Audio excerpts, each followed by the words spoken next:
Fenders are probably the most copied guitars ever. And these days, there's no shortage of affordable Fender-style guitars. Which means Fender's Squier brand is only one among many. So why choose a Squier? Well, let's explore that.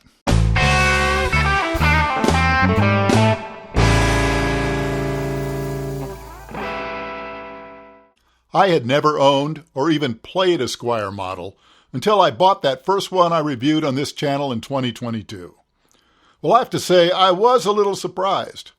That first one was a classic vibe 70s Telecaster Deluxe, and it was a solid, perfectly giggable instrument that played well and sounded more than decent.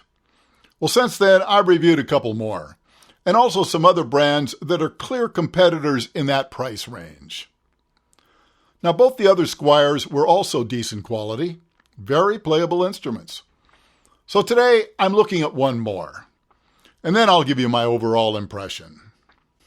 Part of the 40th anniversary series from 2022, this Tele is a vintage edition model in satin Dakota red with black binding.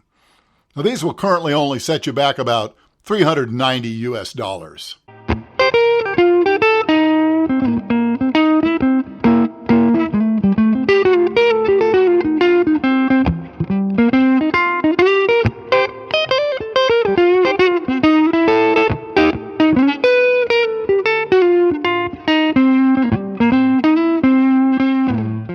The bodywood is natto.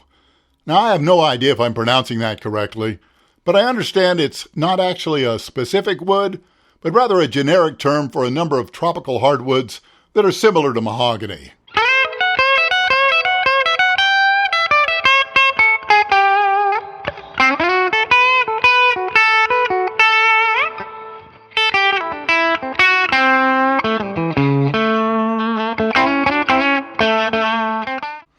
Now, the neck is the usual maple, of course, and I have to say I really like this vintage tint, which is a nice satin amber color rather than the overly bright yellow you often see. Now, the hardware has a vintage aged look as well, with the traditional Fender safety post tuners and a vintage style bridge with steel saddles. Now, these frets are tall and narrow, and while the leveling isn't perfect, it doesn't play badly and was actually pretty easy to set up.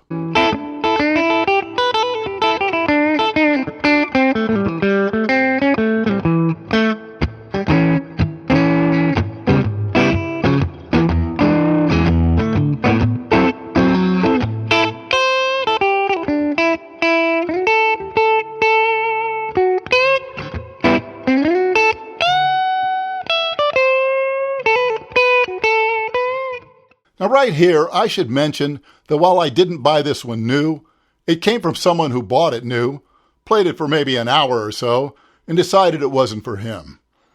And if you're one of the many players who doesn't do any setup work, well, I can see why this wouldn't have been enjoyable to play right out of the box. The main issues were actually very minor. For instance, the nut wasn't cut badly overall, but both the G and high E strings made that familiar sitar-like buzzing sound when played open. Now, the nut height was actually pretty close, so all it took was a couple of swipes of the correct nut files to fix the buzzing. Now, also, while the intonation was close, the bridge radius didn't quite match the 9.5-inch neck radius, and again, a quick and easy fix, which can have a very noticeable impact on the feel and playability. As for the pickups, they're listed as Alnico, and that's as specific as it gets. Still, it's the sound that matters, right?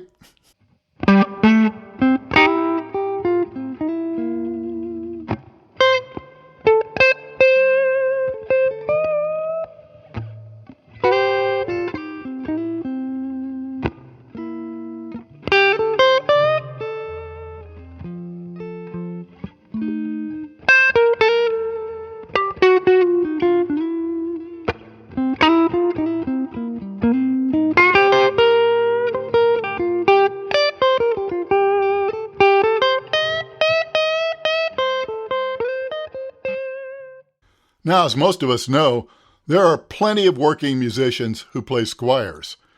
But keep in mind, while there are plenty of Chinese and Indonesian-made Squiers in the hands of gigging players, a lot of the Squiers you see on the road are the old Japanese models from the 80s. Now those can still be a great value, though most seem to need some work to get them ready for prime time.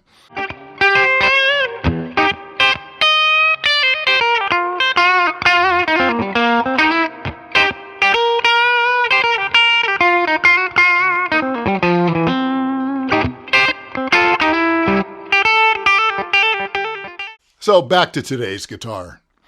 Overall, I like it. It plays reasonably well, it sounds more than decent, and could be a fine choice for gigs. I struggle to find any real drawbacks other than the need for a little work on the setup. Now, of course, you may or may not like the pickups, but there's nothing objectively wrong with them. That said, there are plenty of other choices at or close to the same price point. The Sire T3, the G&L Tribute ASAT, the LTD TE200, the list goes on and on. So you do well to weigh your options. Well, thanks so much for watching. Don't forget to like and subscribe if you haven't.